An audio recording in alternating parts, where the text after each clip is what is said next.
Hey guys, welcome to this video and I am Kritika Sharma. तो guys, आज का हमारा टॉपिक है एग्रीकल्चर ऑफ हिमाचल प्रदेश।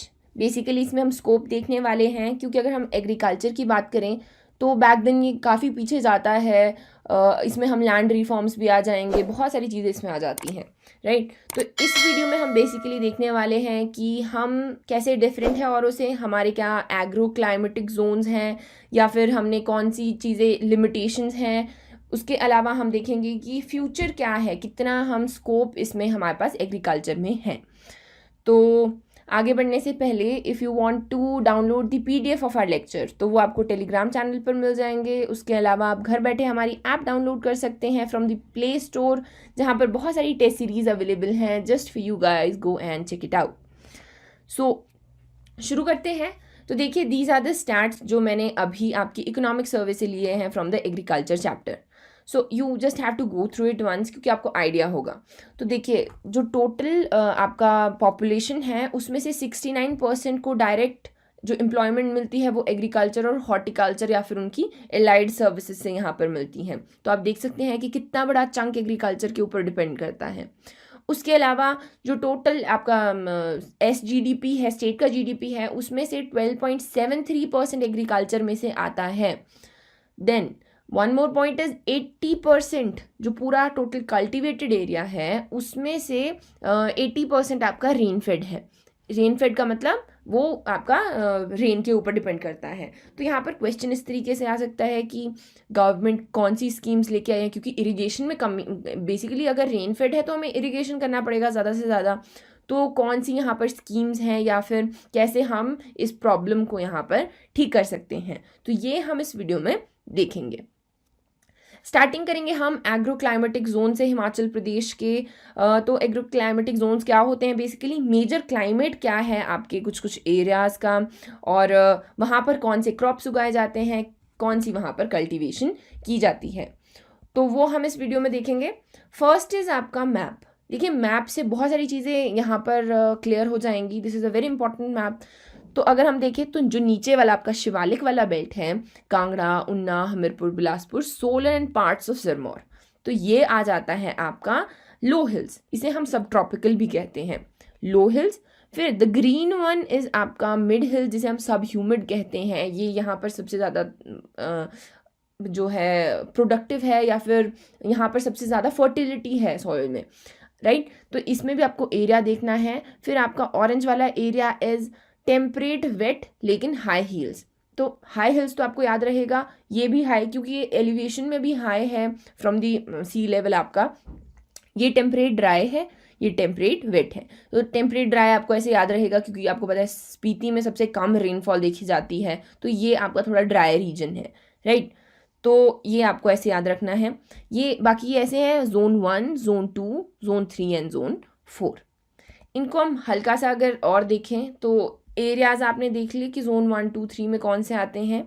यहाँ पर नो डाउट ऐसे पढ़ने में इजी लगेंगे, लेकिन अगर आपको ये मैप दिमाग में रहेगा तो ज़्यादा आपको यहाँ पर ध्यान रहेगा। फिर आप ऑल्टीट्यूड इसका देख सकते हैं कि कहाँ कितनी इसकी हाइट है, अप टू 650। जैसे आपका जोन 1 आ जाता है, शिवालिक्स आ जाते हैं, और सबसे ज़्यादा जो है ऊपर ऑब्वियसली टेम्परेट ड्राई रहेगा अबव 2200 मीटर्स। रेनफॉल अगर हम देखें तो सबसे ज़्यादा सब ह्यूमिड जोन 2 में होती है। दैट्स वाई यहाँ की फर्टिलिटी भी ज़्यादा है, जो थोड़ा बहुत आपका कांगड़ा, रामपुर, शिमला वाला एरिया आता है, राइट। उसके अलावा जो ड्राई रीजन है उसमें आप स्नोफॉल देख सकते हैं, राइट। फिर एक बार हम इसे अगर अलग अलग से देखें तो शिवालिक हिल जोन बेसिकली सबसे कम इसकी height 350 to 650 meters from the sea level. फिर जो 40% है total cultivated area of the state, उसका ये 40% रहता है, ऑक्यूपाई करता है, और 35% जोग्राफिकल एरिया कवर करता है। फिर यहाँ पर जो मेन क्रॉप्स रहते हैं, those are wheat, maize, paddy, sugar cane, mustard, potato और वेजिटेबल्स। तो जो मेजर क्रॉप्स हैं वो तो कहीं ना कहीं सब में सेम ही रहते हैं। फिर आता है आपका mid hill zone from 651 to 1800 meter. इसमें आपका 37% of the cultivated area, where is 32% of the total geographical area. These are not very important, आपको थोड़ा बस इनका हाइट का आइडिया होना चाहिए, वो भी आपको हो जाएगा अगर आप मैप में नीचे से ऊपर चलेंगे, then you will have the idea. Major crops भी यहाँ पर ऑलमोस्ट सेम ही हैं, wheat, maize, barley, black gram, beans and paddy. उसके अलावा जो पोटेंशियल यहाँ पर देखा गया है that is off season vegetables, आपके जिंजर, कॉलीफ्लावर या फिर और जो आपके कमर्शियल क्रॉप्स, कमर्शियल सीड्स या टेम्परेट वेजिटेबल्स रहते हैं, राइट। फिर आता है आपका हाई हिल जोन, जो आपका वो थर्ड वाला आपका थर्ड कलर आ गया। इसमें 1800 टू 2200 मीटर्स हाइट रहती है विच इज़ इम्पॉर्टेंट। फिर यहाँ पर भी क्रॉप्स आपके वीट, बार्ली, आपका बकवीट आ गया, सूडो सीरियल्स इन्हें कहा जाता है, वेरेज मेज और पोटैटो भी यहाँ पर आ जाते हैं। तो पोटैटो का यहाँ पर सबसे ज़्यादा पोटेंशियल देखा गया है। उसके अलावा यहाँ घास के बड़े बड़े मैदान देखे गए हैं जो यहाँ पर रहते हैं आपके हाई हिल जोन में। ये है आपका टेम्परेट वेट एरिया। फिर आ गया आपका लास्ट टेम्परेट ड्राई, जिसे हम जोन 4 कहते हैं, कोल्ड ड्राई जोन भी कहते हैं। तो हमने देखा इसमें लाहौल आया था, चंबा का एरिया आया था और किन्नौर का एरिया आया था। तो ये यहाँ पर कल्टीवेशन कम की जाती है, 2% ही की जा रही है, वेयरएज जो क्रॉप्स हैं वो आपके वही वीट, बार्ले, सूडो सीरियल्स यहाँ पर उगाए जाते हैं। उसके अलावा यहाँ पर प्रोडक्शन जो है आपके कुछ और सीड्स की भी की जा रही है, जैसे पोटैटो, पीज या फिर बेसिकली पल्सेस वाला जो एरिया है, क्योंकि इतनी ज़्यादा जब ड्राई रीजन है, फर्टिलिटी है नहीं, तो कुछ और चीज़ों जो मतलब जिन चीज़ों के लिए वो वहाँ पर पोटेंशियल रखता है उन चीज़ों को वहाँ पर उगाया जाता है, right. You can go through it once again, क्योंकि और चीज़ें सब ठीक है, बट ये याद आपको तभी होगा when you will have the idea of the map. क्योंकि जैसे अब पूछ लेते हैं कि ऊना वाला जो एरिया है, पूरा का पूरा ऊना डिस्ट्रिक्ट कौन से आपके एग्रो क्लाइमेटिक जोन में पड़ता है, क्योंकि पूरा ऊना इसी में आ गया, राइट। तो ये आपका लो हिल्स या फिर सब ट्रॉपिकल हो सकता है, सब माउंटेन हो सकता है, जोन 1 हो सकता है, राइट। वेयरएज लाहौल, स्पीति और किन्नौर जो है पूरा ये आपका टेम्परेट ड्राई में आता है, राइट। फिर उसके अलावा हम थोड़ा सा अगर देखना चाहते हैं तो कमर्शियल वेजिटेबल्स देख सकते हैं एंड सीड क्रॉप्स देख सकते हैं। तो बहुत सारी चीज़ें यहाँ पर उगाई जा रही हैं, पीस, चिकोरी, कैबेज, बीट, उसके अलावा पोटैटो, कैप्सिकम, क्यूकम्बर है। तो ये जो आपके बेसिकली वेजिटेबल्स यहाँ पर उगाए जा रहे हैं ऑलमोस्ट हर एरिया में, ठीक है। ये हमने जोन वाइज देख लिया। अगर हम थोड़ा इसका ओवरव्यू सा ले तो मेन क्रॉप्स कौन से हैं हिमाचल के, वीट, मेज, राइस, बार्ले, और जो वेजिटेबल्स हैं सीजन वाइज वो तो वहाँ पर उगाई ही जाती हैं। हिमाचल प्रदेश को एप्पल स्टेट ऑफ इंडिया भी कहा जाता है, क्योंकि फार्मर्स को ये एक फ़ायदा है कि यहाँ का जो जोन है वो कुछ इस तरीके का है कि वो अपना मेन जो एग्रीकल्चर है वो तो कर ही रहे हैं, साथ में अगर फ्रूट्स वगैरह भी हैं तो वो फार्मर्स को बैकअप करता है कि हाँ अगर स्टैंडिंग क्रॉप नहीं भी चले, वर्स्ट केस सिनेरियो, तो उनके पास कहीं ना कहीं और चीज़ जो है वहाँ पर पड़ी हुई है। तो हॉर्टिकल्चर के ऊपर I am thinking to take another lecture, like क्योंकि हॉर्टिकल्चर के जोन्स भी डिफरेंट हैं, वहाँ पर भी बहुत सारी स्कीम्स आती हैं, उसकी लिमिटेशंस भी डिफरेंट रहती हैं। So do let me know in the comments below if you want that, otherwise let's go with the agriculture. तो एग्रीकल्चर बहुत ज़्यादा यहाँ पर हमने इसमें बहुत सारी चीज़ें की हैं जिसकी वजह से हम इसके पोटेंशियल को यहाँ पर रीच कर पा रहे हैं, जैसे कि इरिगेशन की एफिशिएंट हमने किया है, या फिर ट्रांसपोर्टेशन को हमने इजी कर दिया है, बहुत सारी चीज़ें की जा रही है, मार्केटिंग फैसिलिटीज़ दी जा रही हैं हिमाचल को, क्योंकि एरिया कम है, पॉपुलेशन भी कम है, तो लोगों तक पहुँचना is more viable. Where is जो गवर्नमेंट है वो भी काफ़ी हद तक यहाँ पर बहुत सारी स्कीम्स लेके आती हैं फार्मर्स के लिए, लेकिन उसके साथ में भी बहुत सारी लिमिटेशंस यहाँ पर रह जाती हैं जिन्हें हम आगे देखेंगे। तो अगर हम प्रोडक्शन देखें फूड ग्रेन्स की, जिनकी हमने बात की, हमारे जो मेन यहाँ पर थे उनमें आप अभी जो 2019 का इकोनॉमिक सर्विस था उसमें से ये मैंने लिया है, आप देख सकते हैं थोड़ा बहुत डिक्रीज़ देखा जा रहा है, वेयर इज़ ओवरऑल भी हल्का सा डिक्रीज़ यहाँ पर फूड ग्रेन्स की प्रोडक्शन में देखा गया है। पोटैटो की अगर हम बात करें तो इसमें इंक्रीज़ देखा गया है इसकी प्रोडक्शन में, वेयर वेजिटेबल और आपका जिंजर है या कुछ और चीज़ें हैं तो उन चीज़ों में डिक्लाइन देखा गया है, राइट। लिमिटेशंस पे आ जाते हैं, तो this is the star area because इसके ऊपर क्वेश्चन आने के चांसेस ज़्यादा है। लिमिटेशंस पे आ जाएंगे या फिर फ्यूचर स्कोप पे आ जाते हैं कि हम क्या कर सकते हैं या फिर गवर्नमेंट क्या कर रही है। तो इसमें बहुत सारे पॉइंट्स आते हैं जिन्हें हम देखेंगे। इनमें से अगर आपको 5 भी याद रह जाते हैं, यू राइट देम, अगर आपने उसे आंसर में लिख दिया then it's like fully worth it, कोई प्रॉब्लम नहीं है। इसीलिए मैंने बहुत सारे लिखे हैं कि इनमें से कुछ तो आपको याद रहेगा।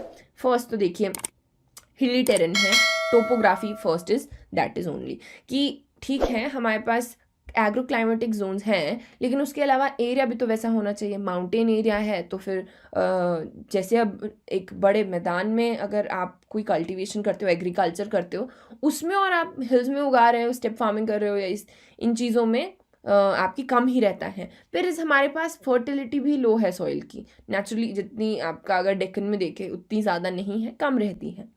नेचुरल कैलमिटीज़ बहुत सारी होती हैं, drought, hail storm, cloud burst, या उसके अलावा आपको पता है सिस्मिक एरिया है तो आपका अर्थक्वेक भी यहाँ पर रहता है, तो जिनकी वजह से क्रॉप को लॉस रहता ही रहता है। फिर आता है आपका इरिगेशन का पोटेंशियल, हमने फुल्ली यहाँ पर अचीव नहीं किया है, टैंक्स बनाने हैं, कैनाल्स बनाने हैं, वो चीज़ें नहीं हो पाई हैं। फिर लैंड होल्डिंग्स छोटी हैं, तो लैंड होल्डिंग्स छोटी होने का मतलब कम एरिया का मतलब एग्रीकल्चर प्रॉफिटेबल नहीं होगा। इसी के लिए जैसे 1971 का आपका Himachal Pradesh land holding act भी आया था, जिसमें कंसोलिडेशन ऑफ फ्रेगमेंटेड लैंड्स की बात की गई थी। तो ये हमने अच्छे से कवर किया है। If you haven't seen the video, वो आपको आई बटन में अवेलेबल मिल जाएगा। तो वहाँ पर लैंड होल्डिंग स्मॉल है, ये भी लिमिटेशन है। उसके अलावा हम ओल्ड वेराइटीज़ यूज़ कर रहे हैं, जिनकी वजह से जैसे कोई भी आपका सीड है वो पुराने हैं, जिसकी वजह से यील्ड कम ही है, राइट। टोपोग्राफी की हमने बात कर ली, इरिगेशन, ट्रांसपोर्टेशन, हर चीज़ में इसकी वजह से प्रॉब्लम आता है। फिर आता है आपका इंफ्रास्ट्रक्चर। हमारे पास हार्वेस्ट अगर हो भी जाता है तो हमारे पास इंफ्रास्ट्रक्चर नहीं है उसे स्टोर करने का। फॉर एग्जांपल अभी एक फूड पार्क खुला है ऊना में, तो वो बहुत बड़ा है, स्टोरेज है, कोल्ड स्टोरेज, चेरी स्टोरेज की बात की जा रही है, वहाँ पर कोल्ड स्टोर बनाए गए हैं और भी बहुत टेक्नोलॉजी यूज़ की जा रही है। तो इस तरीके का इंफ्रास्ट्रक्चर हमारे पास अभी कम है। फिर आता है मार्केट हमारे पास कम है, अगर है तो पुअर और अनरिलायबल है, फार्मर्स को इनकन्वीनियंस होता है जाने के लिए, या फिर कहीं अगर इतनी दूर जाने के लिए उन्हें इतने खर्चा करना पड़े तो उनका कहीं ना कहीं इनकम के ऊपर फ़र्क पड़ता है। छोटे फार्मर्स हैं क्योंकि पुअर फार्मर्स हैं तो उनके ऊपर यहाँ पर फ़र्क देखा गया है। फिर जो फार्मर्स वही पुअर हैं तो उनकी रिस्क बेयरिंग कैपेसिटी कम है, यानी कि अगर उनका क्रॉप ख़राब हो जाता है तो उनके पास कुछ बचेगा नहीं, तो ये यहाँ पर लिमिटेशन है। फिर बात आती है फार्म मैकेनाइजेशन की, यानी कि टेक्नोलॉजी का यूज़ करना। तो ये भी कहीं ना कहीं लैंड होल्डिंग्स पे आके रुकता है कि छोटी जब लैंड होल्डिंग्स होंगी तो क्या होगा कि अभी ट्रैक्टर लेके आना है, अब आप छोटे से खेत में ट्रैक्टर लेके आएंगे, दैट्स नॉट इकोनॉमिकल, राइट। जो फार्मर है वो इतना पैसा पे कर दे जितना वो उसका खेत लाके भी ना दे पाए उसको, तो वो नहीं करेगा।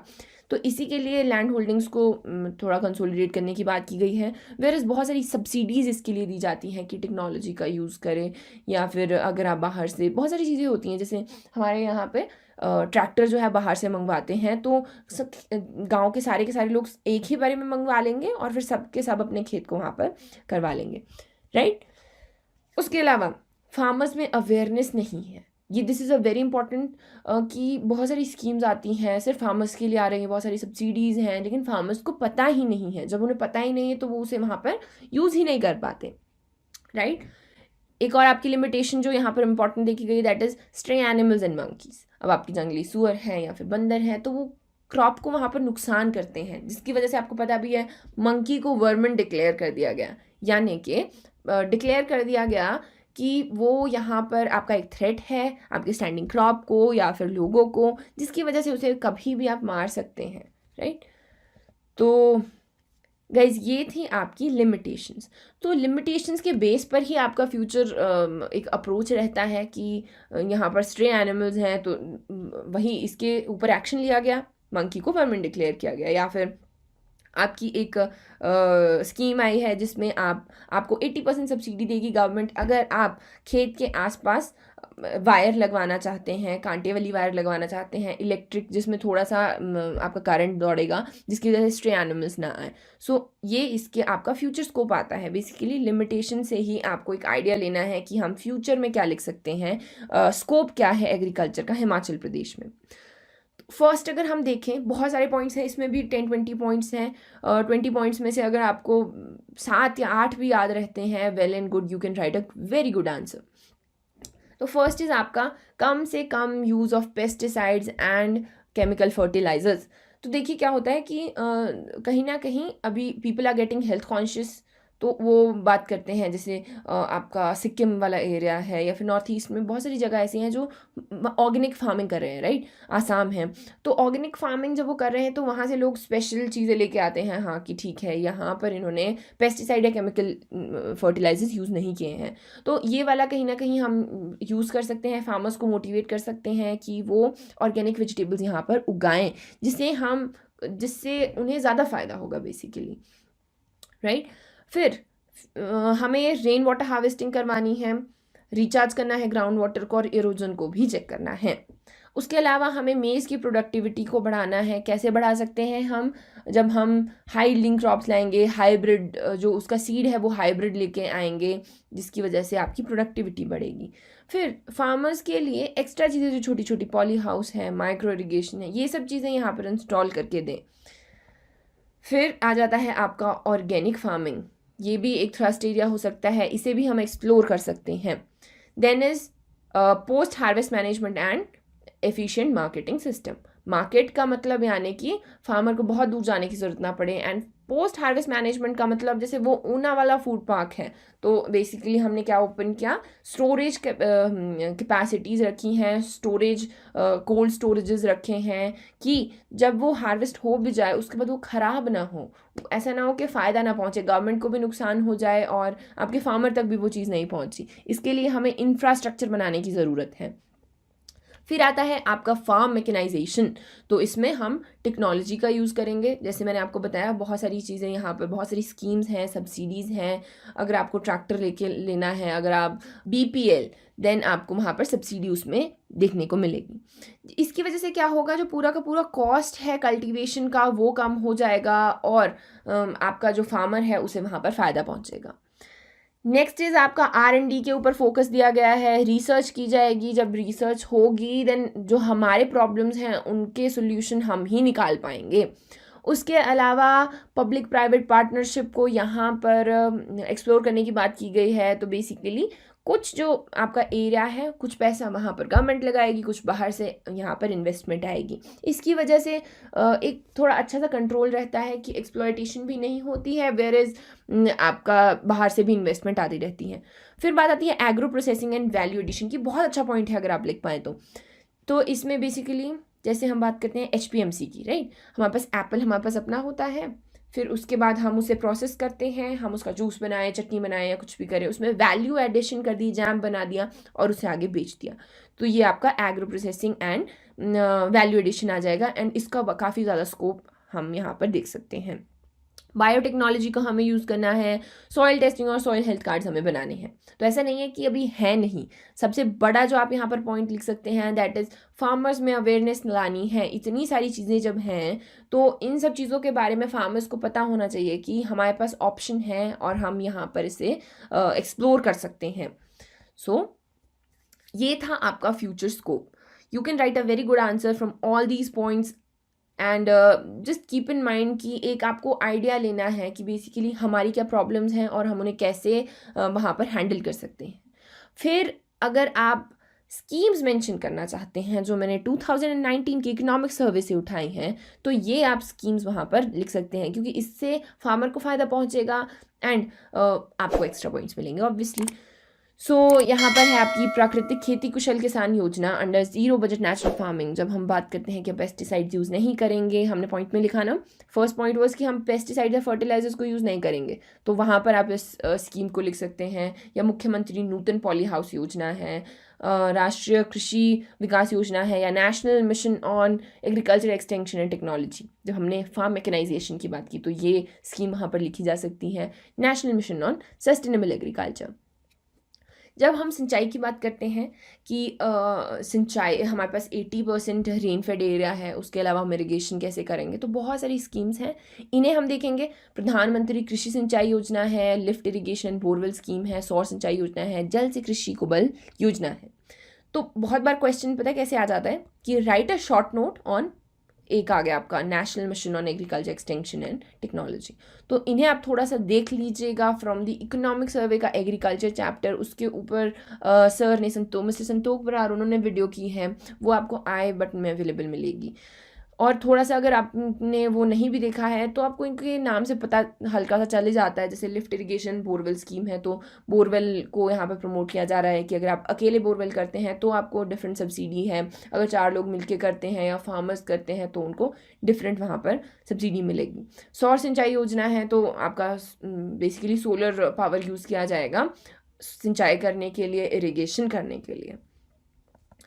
So guys, that is it for today. I hope you have liked this video and do let me know in the comments below अगर कोई और point है या फिर आपको कोई problem आ रही है. So guys, that is it. Have a good day and keep studying.